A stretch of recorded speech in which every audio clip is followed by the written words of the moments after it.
গাজীপুরের শ্রীপুরে 10 দফা দাবিতে RAK সিরামিক কারখানার শ্রমিকরা ঢাকা ময়মনসিংহ মহাসড়কে বিক্ষোভ করেছেন। রবিবার 27 জুলাই সকাল 6:30 থেকে সকাল 8:30 পর্যন্ত আন্দোলনকারীরা উপজেলার নয়নপুরে মহাসড়ক অবরোধ করে রাখলে উভয় পাশে প্রায় 5 কিলোমিটার এলাকায় যানজট সৃষ্টি হয়। শ্রীপুর থানা পুলিশ, শিল্প পুলিশ ও মাওনা হাইওয়ে পুলিশ ঘটনাস্থলে এসে বোঝানোর চেষ্টা করলেও শ্রমিকরা সড়ক থেকে সরতে চায়নি।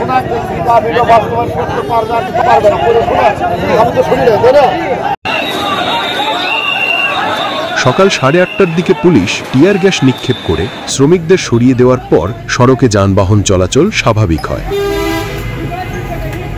ওয়ালটন এখন দেশের সীমানা পেরিয়ে পৌঁছে গিয়েছে 50টিরও বেশি দেশে। ওয়ালটন, ঘরে ঘরে, বিশ্বজুড়ে। শ্রমিকদের 10 দফা দাবির মধ্যে উল্লেখযোগ্য 2025 সালের জানুয়ারি থেকে জুলাই মাস পর্যন্ত বেতনের সঙ্গে ইনক্রিমেন্টের 7 মাসের এরিয়া বিল 1 আগস্টের মধ্যে প্রদান করা, প্রতি বছরের ফেব্রুয়ারি মাসে বর্তমান প্রেক্ষাপট অনুযায়ী মানসম্মত বাড়তি বেতন নিশ্চিত করা, বয়স্ক ভাতাসহ পুরনো সকল সুযোগ সুবিধা পুনরায় চালু করা, প্রতিষ্ঠানের উচ্চপদস্থ সকল ভারতীয়কে অনতি বিলম্বে অপসারণ করা।